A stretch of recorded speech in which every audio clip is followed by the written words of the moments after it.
Let's take a look at this example. We have to solve this quadratic equation by using quadratic formula. Before we are going to go to this problem, let me remind you that this is the general form of quadratic equation. And this is our quadratic formula. Please notice that the coefficient of the second degree term is called a. So anytime I do not have any coefficient next to x squared, remember there is always invisible one. So this one is my a. 10 is next to x. According to the general form for the quadratic equation, this is going to be called b. And constant is c. So what we're supposed to do always is good to write quadratic formula in order to remember it. So I have negative b plus minus square root b squared minus 4ac over 2a. Next, instead of the variables, we're supposed to write the coefficients. So we have negative b is 10. That's why I'm going to write over here 10. Copy down plus minus, I have to copy down plus minus, square root, my discriminant, b squared, which is equal 10 squared minus 4 times a, and a is 1. Okay, you have to make it visible. 1 times c, c is 21. So this is 21 over 2 times a. Again, a is 1. Equals. I have negative 10 plus minus square root 10 squared is equal 100 minus 4 times 1 is 4 times 21 is 84 over 2 times 1 is 2. Continue. Negative 10 plus minus square root, and I have 100 minus 84 is equal 16.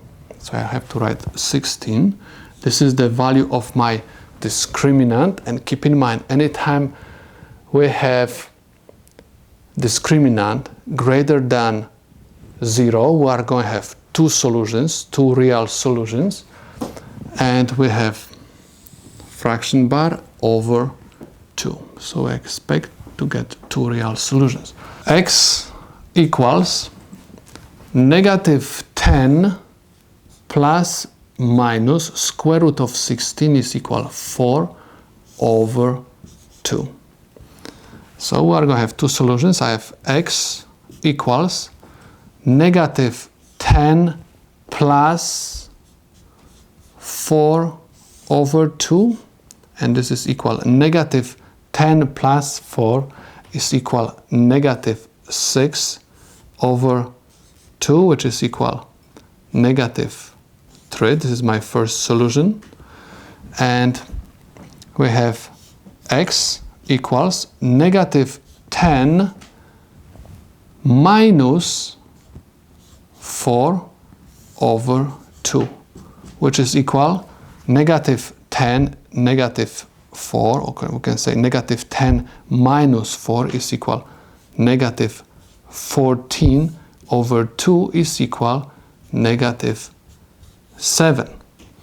So I got two solutions. Okay, x equals negative 3 and x equals negative 7.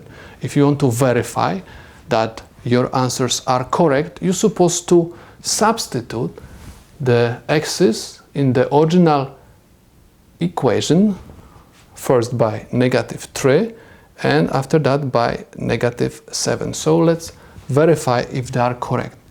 Copy down the original equation. We have x² plus 10x plus 21 is equal 0.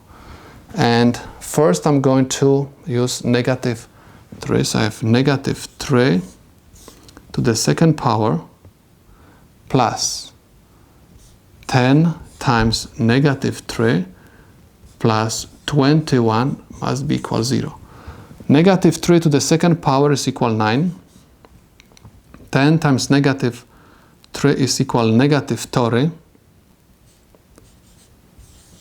plus 21 equals 0. 9 minus 3 is equal -21. -21 plus 21 is equal 0. So I have 0 equals 0. Left side of my equation is equal to the right side. That's why this is correct answer. Let's verify -7. Copy down the original equation. We can write over here. We have x² plus 10x plus 21 is equal 0. So I have -7 to the second power plus 10 times -7 plus 21 is equal 0. I have 49. Positive times negative gives me negative, and this is -70 plus 21 is equal 0. 49 minus 70 is equal -21 plus 21 equals 0. 0 is equal 0. Again, please notice that the left side of my equation is equal to the right side. So I can say that -7 is also correct answer to my problem. So these two values of x are the solutions to my problem.